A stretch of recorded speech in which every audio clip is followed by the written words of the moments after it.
Okay, I'm gonna hit you with the quick one. Alrighty then, here we go. Some bullet point questions, like two, three, and then kind of pondering those questions, and then mini astrology reading. Let's start with the mini astrology reading. The mini astrology reading is seeing, if everything is quote unquote backwards, end quote, then from one standpoint of some type of solar system, the solar system could start at the 12th house, and then the 12th house in one standpoint, the 12th house could turn into the 11th. 10, 9, 8, 7, 6, 5, 4, 3, 2, 1. From one standpoint, the solar system could start from some type of context of the 12th house. So you could say the 12th house is the top of some type of feminine admin cadmin body, Adam cadmin body. So the 12th house is the start of it. It's a certain type of threshold. And from the 12th house, it's 12, 11, 10, 9, 8, 7, 6, 5, 4, 3, 2, 1. Everything is quote unquote backwards, end quote. So the first house, in one context, it's the first house of the feminine admin cadmin body. It's the feminine body. It's her outermost layer is the first house. And from that outermost layer of the feminine first house, because everything is backwards, from the feminine admin cadmin body, the feminine dragon mother we live in, that feminine dragon mother we live in, she has different types of masculine offsprings, different emanations, husbands, sons, brothers. And from that, we're the microcosm of the feminine dragon mother. So the first house is the outermost layer, because it goes 12, 11, 10, 8, 9, 8, 7, 6, 5, 4, 3, 2, 1. The first house, from everything's pushing from in to out. So it's from 12 to 1. And we're all coming out of that 12 to the 1. So from the 12 to the 1, the first house is the outermost layer. And that first house of the outermost layer, the feminine admin cadmin body, she has a general offspring of a masculine admin cadmin body with different proportions and dynamics and offsprings thereof. And eventually that's how like any type of species gets created. It's a certain type of energy blueprint, and that energy blueprint has different amalgamations and concoctions and combinations thereof outside of that. And the first house is you could say the first house is the outermost layer, right? So within the first house being the outermost layer, from the feminine admin cadmin body, the houses of the solar system, from the solar system to the earth sphere, the microcosm sphere, the first house you could say is the outermost layer, because everything is backwards. And let me refer back to my notes real quick. So that'd be cool if there was an app where I could like keep having the video camera still go on other apps. And it's like they just don't think of the simple stuff, but whatever. But maybe it's already there, but it's not to the masses. You know what I'm saying? So the questions I wanted to kind of ponder was, we all kind of want liberation at the core of it, because obviously we get confused with what we even want. Our desires are just being kind of recommended to us without us even giving us a second thought. And then we have toxic, accumulations of confusions that have a false type of I don't give a F. So from the 12th house to the first house, you could say on one dynamic earth plane layer, the earth plane layer is, there's masculine creations from a feminine womb. The feminine womb is what the solar system is in. It's in some type of quote unquote invisible energetic feminine container, end quote. And from that, the earth is a microcosm within those layers of the feminine and the different types of masculine realms, within kind of like configurations of metaphysical infrastructures, if you will, if you have it, or what have you. So within all of that stuff, on a surface level thing, the solar system it protrudes itself out most externally through the quote unquote first house, because everything is backwards. It's going from 12, 11, 10, 9, 8, 7, 6, 5, 4, 3, 2, 1. The first house is that final layer of the I amness within the external after the offspring of the internal. It's the I amness. It's that surface level of, okay, the feminine has like reached some type of quote unquote climax point, end quote, with just being, embodying, being, you know, the self, you know, a different type of external balance. The quote unquote Aries, end quote, the first house is like the most external surface level from a quote unquote metaphysical backwards, end quote, type of level, because the 12th house is it's the earlier internal threshold, and from the solar system it goes from 12 to 1 in just a different context. So the first house is something of a kind of like going beyond the you know, the self accumulated and self-organized and self-arranged materials of elements, because you could say quote unquote from a different deep esoteric level, Taurus being the second house, from the 12th to the second house, that's the last layer of external before a different type of esoteric I amness. And I'm saying that because after the first house, it's like we eventually come to descend out of this, like, you know, final, like this quote unquote final expression, end quote, where we come back to, like, you know, settle into like something of like, you know, that which has like, you know, that matrix which has been kind of like detailed, second house, you know. And we don't even necessarily need to use that name. We don't even necessarily need to use those zodiac names. Before they were the names, they were spaces and energies and areas and arenas. So it's not even about getting caught up with even the word of the zodiac. It's looking at it as a house and a constellation and what they were as far as energies. Because even hearing the name of a zodiac sign, it could still kind of like, there's an etymology type of little mini spell. There's an etymology mini spell. There's an etymology spell, right? Because spelling, spell, S-P-E-L-L, you're spelling something, and within the spell, as you're spelling something, something is being, you know, emitted, and within that emitted, different emissions, something is being created, and from that different creations, a microsigil could even be made. But within the microsigil, there's some type of programming and affiliation with the programming. So within the second house, we're kind of like, that's like the surface layer to like kind of something of like a quote unquote finished matrix, end quote. And within that finished matrix, there was also another point I wanted to bring up with the second house dynamic. And within that second house dynamic, it could be the last layer before, you know, kind of like being something of a I am, you know. It could be like that final, like kind of like layering of the spaceship, second house respectively. And that's super important because like we're all like, we could be, depending on where we are, we could be scrambling to find our place, you know.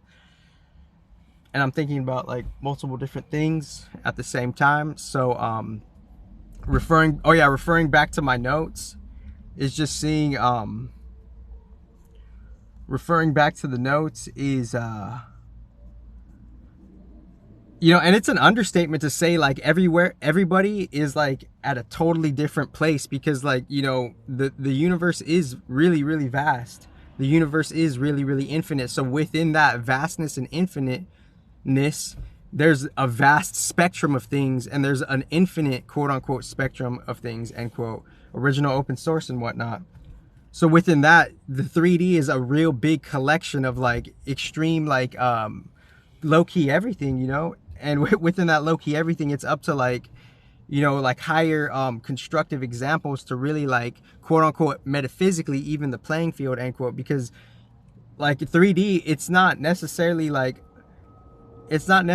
just entirely chaos, even though we could be going through chaos. It's about how we're kind of like overcoming the chaos. Because what do we want?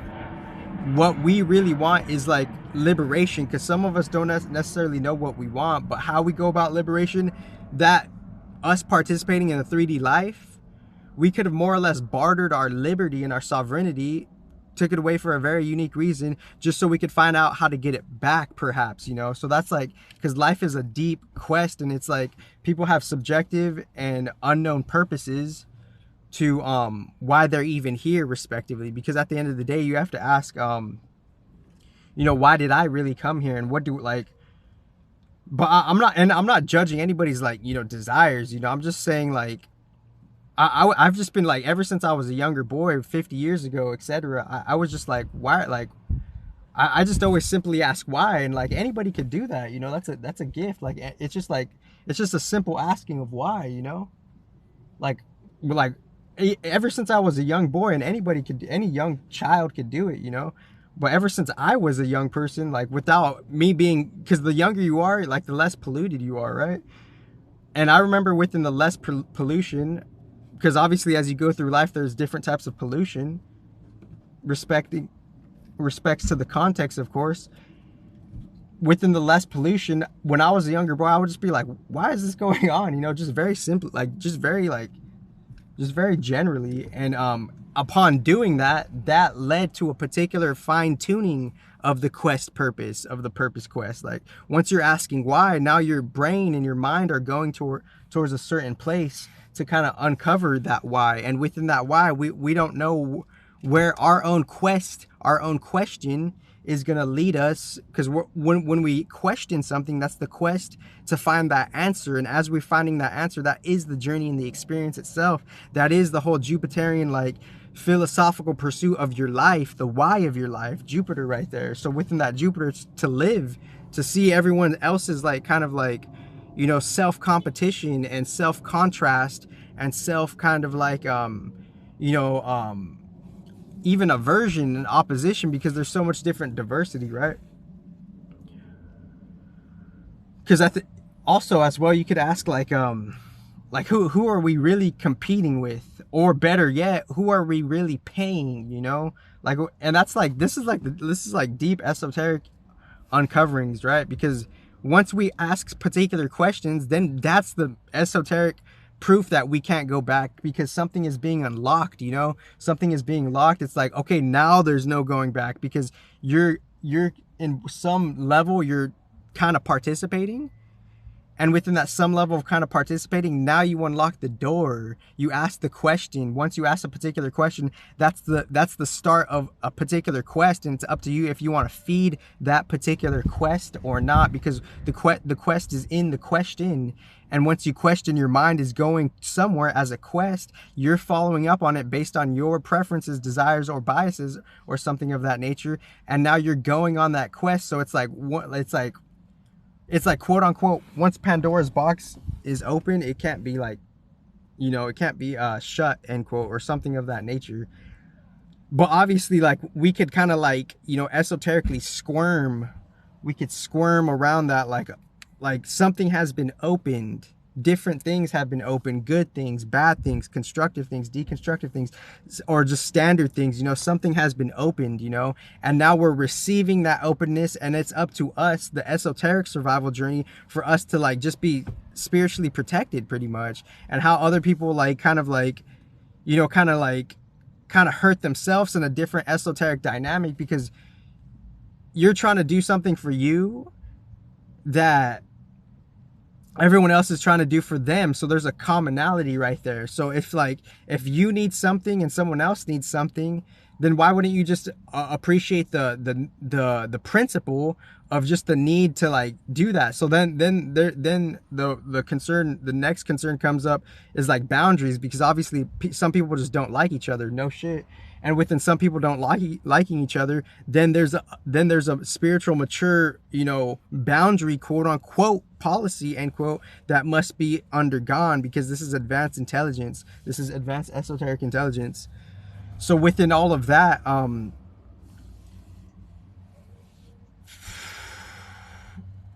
it's like we're kind of like on a deep esoteric level, it just seems like kind of like we're kind of like we're putting ourselves to the test, you know, because if we don't put ourselves to the test, then how will we really grow, you know? And if we don't grow, then that's just a different dynamic of just like, you see, when something doesn't grow, it's like when you don't put water on the plant, what's going to happen to the plant? You know, sometimes a certain part of us could be esoterically shriveled, and that's like, and to fix that esoteric shrivel is like some type of, you know, like some type of like, just a new alchemy has to come in, right? A new alchemy meaning like, you know, maybe the spirit, you know, it's just choosing its own challenges, you know. So within asking like, why is this happening? This was my quest, you know, and we don't necessarily know like what the ending will be, you know. So, and that goes back to my other notes, you know. There was another, because I like before this video, before this video I wrote down some notes on my phone, and those notes always help.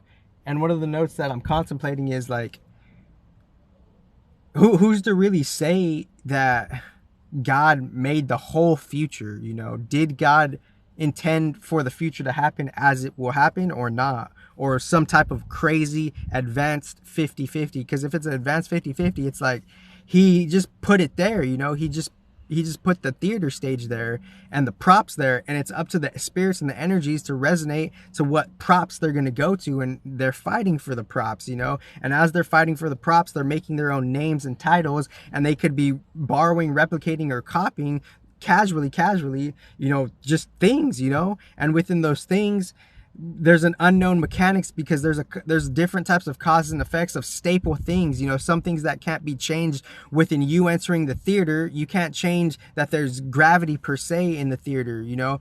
You like, and that's just an example. Who's to say? And if you can, that's great, but that, I'm just saying the principal example.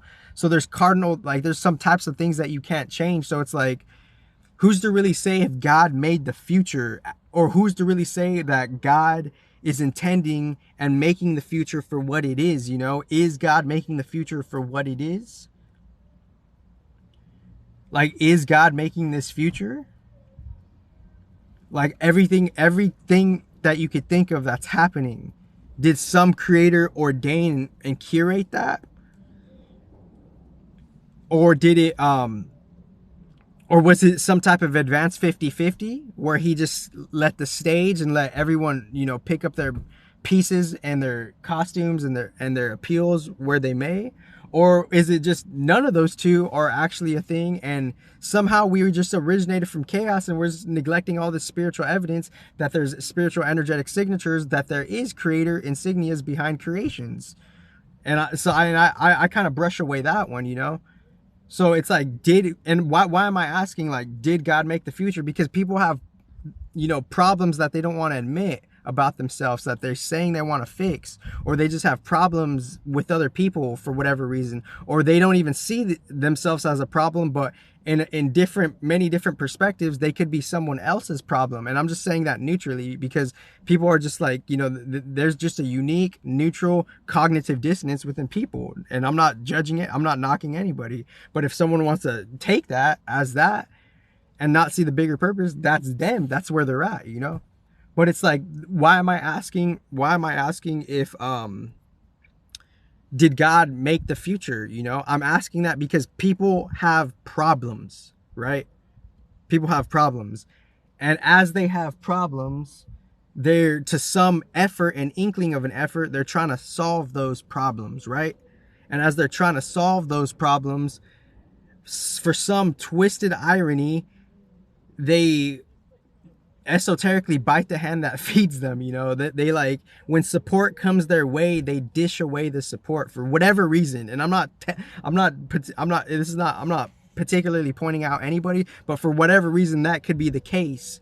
So as that happens, they have problems and they complain about the assistance. Then on an esoteric principle level, they could be going further away from the solution and further away from the problem, because they have a bias and a dispreference towards the solution and the support that's coming their way, you know? So it's a lack of an acceptance of, like, just like, quote unquote, God's diversity. Because what is God's diversity? I don't know. You tell me. How many different types of species are there in the universe? You know, God's diverse, and you have your biases on this planet, and we're quote unquote moving into a bigger plane, and you can't get along with, like, nearby neighbors of just other diversities, and diversity is increasing. Good luck in your future, buddy. And I'm just saying that with, like, spiritual maturity too, because I could get how, like, some people could just have, like, you know, kind of like, just kind of like a chatty mind, you know. Their minds are like, it's just kind of like a it's chitty chatty mind. It's like, and I'm just saying it neutrally. I'm not trying to judge anybody. I'm like, yeah, like, I'm not trying to, like, and I'm not condescending anybody, but because obviously it gets the best of us, right? Like, people have chitty chatty minds, okay, but like, within those chitty chatty minds, if you're on this path to like not like shit and the diversity is increasing, then doesn't that mean if you don't kind of have spiritual emotional maturity, doesn't that mean you're not gonna like more shit? Like, just do the esoteric principle math. If you don't like diversity on this micro level, and the micro level is increasing to a more macro field, and you have your unchecked emotional immaturity in your chitty chatty mind, and the diversity is increasing, do you think you're ready for that future? So this is real spiritual maturity, respectively. But like, and what do I mean by that? Spiritual maturity, just kind of like seeing like why you could have came here, you know. And obviously I kind of just found out a new one. We're all born in different places, so that's why 3D is the most majestic challenge ever, because from 3D heaven and hell meet. So it's the most perfect extreme challenge, because from everywhere, no matter where you're born, you could have been born in a lower dimension and somehow creeped up here, you know. So from that, there's like this extreme grace and quote unquote, you know, not grace, end quote, when being in 3D, because 3D is welcoming extreme heaven and extreme hell, respectively. And within that, it's like we just don't know, like, where everyone's kind of like we don't know what people are working towards. And that's the thing. But we could actually, though. Some people are working towards like just totally unaware of like a different, deeper balance. And what do I mean by a different, deeper balance? To ascend in itself, you have to kind of have a rule change shift within, because every dimension has different sets of operation system rules. Every dimension has a different set of rules, and if you don't know that, then you won't progress in that dimension. So what would have flied at that place, it's not necessarily going to fly here, esoterically speaking. And I wish I could rewind it to recall a different point. Before I said before I unlocked, I was like we're born, and I just found it out as I was speaking, you know, we're not all born from the same, you know, place, you know. And as we're not all born from the same place, that means we could kind of assume stuff of people think they know how to operate in this field, but they actually don't. And that's not good, that's not bad. It's just like we could just be generally new, you know. People have like you know, they have their own mind chatter. That's an appropriate way to put it. So they have their own mind chatter, they have their own mind chatter, right? And as they have their own mind chatter, as they're going through the universe, quote unquote, if they could, like, you know, keep progressing, then they would have to learn a whole new way of going about it, and their obsolete way from whatever quote unquote lower dimension they're coming from, end quote. And I'm careful with the quotes, because I'm not saying lower is necessarily bad or good. It's just like less evolved. And from that less evolved could be obsolete to a quote unquote higher dimension, end quote. And within that quote unquote higher dimension, end quote, the same set of rules that you're operating on, it's not going to work the same way when you're going to a different dimension, you know. Whether it's in the dream time, somehow this vessel, you know, is in a unique way downloading it to remember it consciously, or, you know, you have a new support team that is helping you kind of, you know, go there, you know, or you're seeing the balance within the field, and you're seeing, you know, everyone else having, you know, their own unique version of their higher self, respectively saying it, and their quote unquote constructive, benevolent, end quote, side of themselves. They could be more or less tapping into the balance of the download and the download of the balance, and we could be going towards a constructive trajectory to quote unquote real heaven, end quote, esoterically speaking, without the biases or the projections thereof.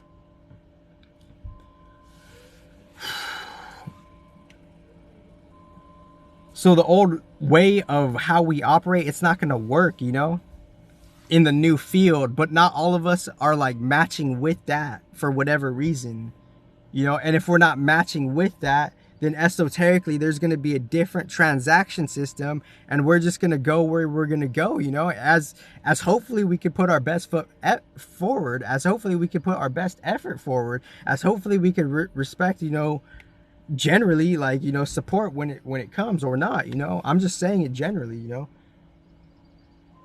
Like, I contemplated the HD teachings, and as I'm contemplating the HD teachings, it's like we got to know how to really, like, you know, behave in the work environments in which the motherfucking policies are even telling us to motherfucking act as we act, to even be at the workplace that we're even being at that fucking workplace to begin with. Because as we're being in this mother effing workplace to begin with, we, you know, go through these like orientations and these trainings to do what? To act a certain way. And if we don't act a certain way, then what the F was those trainings even for? If you're not going to even be acting that certain way for, you know, the good opportunity that you have graciously been given. 15% battery.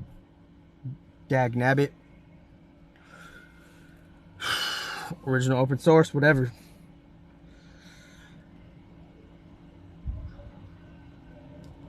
So within that, it's like, why did God really make the future? And I kind of like, as I was going along, I debunked that. And then, you know, how do we ascend? Kind of debunk that. We all come from different places. So it's like the 3D, it's like really testing the grace, you know? And then also like, you know, that, and from that, different variations of competition come from 3D. 3D is like the balanced, you know, kind of round plane of like something of a different universe, right? Because on a neutral setting, the Vedic cosmological map, every universe has some type of 3D Bhumandala plane, earth plane, and within that earth plane there's a designated new crafting of an earth, you know, variation creation, and that is the solar system and the earth we live in within the earth plane of Bhumandala. So something got crafted all the way from the universe to the different elemental descensions to the earth place, and some refinement of the earth place made this solar system. And now the solar system, this 3D, it's significant and important because it's something of a quote unquote final creation, end quote, quote unquote, end quote, where, you know, 3D dimensionality could be entertained and put as a natural platform. And within that natural platform, the 3D, this refined place of, you know, planet Earth, it's entertaining within a universe, you know, a grand stage in the middle of the universe. Because in the middle of the universe, it's the 3D Earth plane, and the Earth plane is in the middle of a universe, not all the universes or just one special universe, just a universe. You know, that's kind of like a different type of plural singular variation combination kind of facet kind of thing. And within that, the Earth is something of the middle plane of a universe. And since the Earth is a middle plane of a universe, extreme diverse experimentation and quote unquote competition, end quote, is arising from this 3D Earth plane. And from the 3D Earth plane, and this is actually like balanced, sober intelligence. And I say sober intelligence because we could be sober enough to draw on and find different evidence that this is going on. We have to be energetically, you know, refreshed and insightful about it. So as all of this is going on, we could then debunk within ourselves some type of creators within their own apparel within their own apparel of analytics and within their own apparel of logistics. Some creators have jumped into their own creation because who are we really paying, you know? Like on some 1970s CIA shit. Like, who are we really paying, you know? Like who is it that the government is paying? And whoever the government is paying, who are they paying? It's like, who are we really paying? And why do I ask that? Why do I ask that? Because then we could kind of debunk and decode.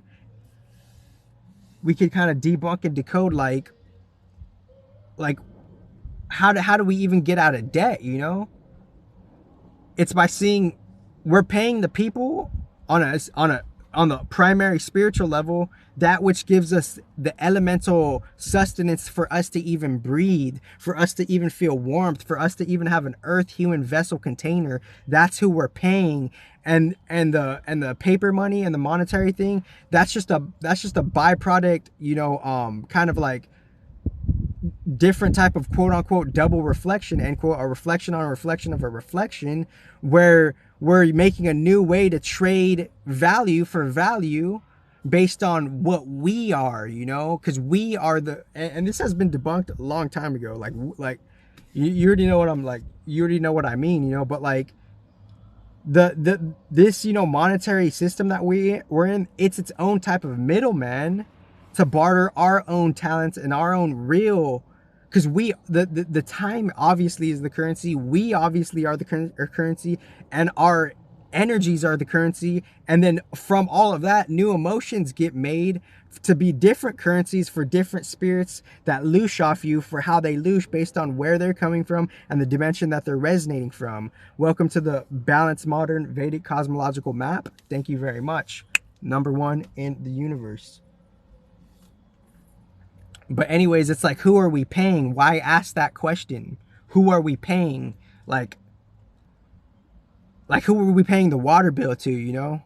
Like so like, if you ask that question, you're gonna eventually go on a path to go, like, to possibly attempt to go towards some real in-depth refined path of some type of sovereignty. Because after you're going to this to that, after you're going upon that path of sovereignty, eventually within your spiritual path, you're gonna quote unquote minus the middleman, quote unquote cut out the middleman, end quote. Because once you cut out the middleman, then you could pay direct to whatever you owe for whatever you owe it, and asking why you owe it to begin with.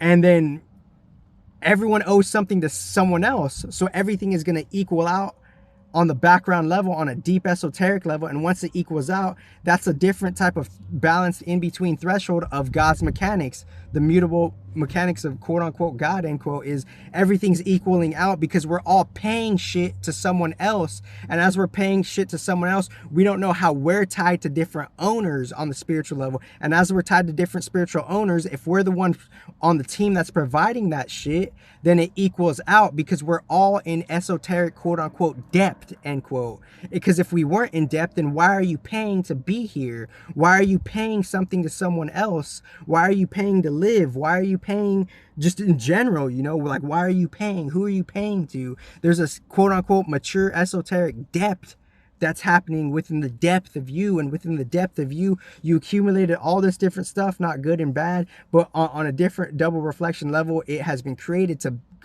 go to a temperament of quote unquote good and bad, end quote. And now there's some type of depth for the depth that you're trying, that you kind of got like, there's like a plow within your spiritual ocean of what you are. And within that spiritual ocean, something has got barricaded, for better or for worse. And as something has got barricaded, someone is quote unquote doxing you, end quote. They have you on a depth. They have you in depth for something, but somehow they can only like do so much because we're all a part of source, the owner of everything. And the source, the owner of everything, he's equalizing the shit how he wants to equalize because it's his shit, you know? So as he's doing that, we're all paying it to him, you know, to the original source. And as we're all paying it to the original source, then things will be equalized accordingly because we already are paying it to the source. And as we're paying it to the source, then we have different credits to pay off anything that we could have done wrong. So that's why it's the best to work for God. This is modern quote unquote Bhakti, end quote. And obviously transforming all of that stuff, as I have hinted 3 years ago, because I've been on this tip for a long time, and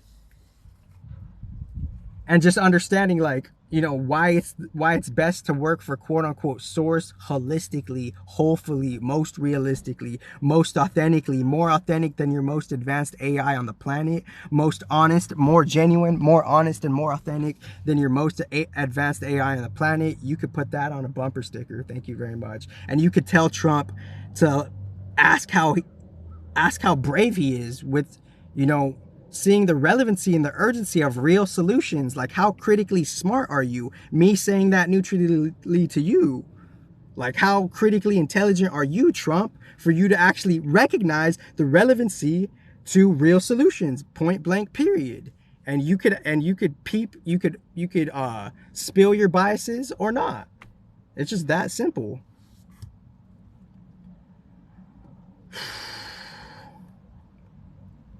So going back to like the astrology thing too, so it's like sun in second house type of shit. We're just kind of like sun in the second house.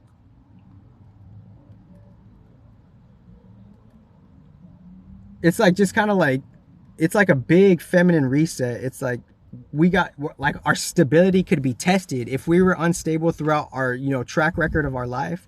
Now this, you know, the life plan of how we get stability, it's going to be tested. But how we go about it, that's where the quote unquote spiritual warfare is, end quote, because we all have different approaches. We all have different biases. We all have different ways of doing about it. And we want our ways to be right and totally like averse to the original mechanics of nature. So that's the quote unquote spiritual warfare on 3D. Welcome to planet Earth, everybody. And as that's going on, check the battery. 12%.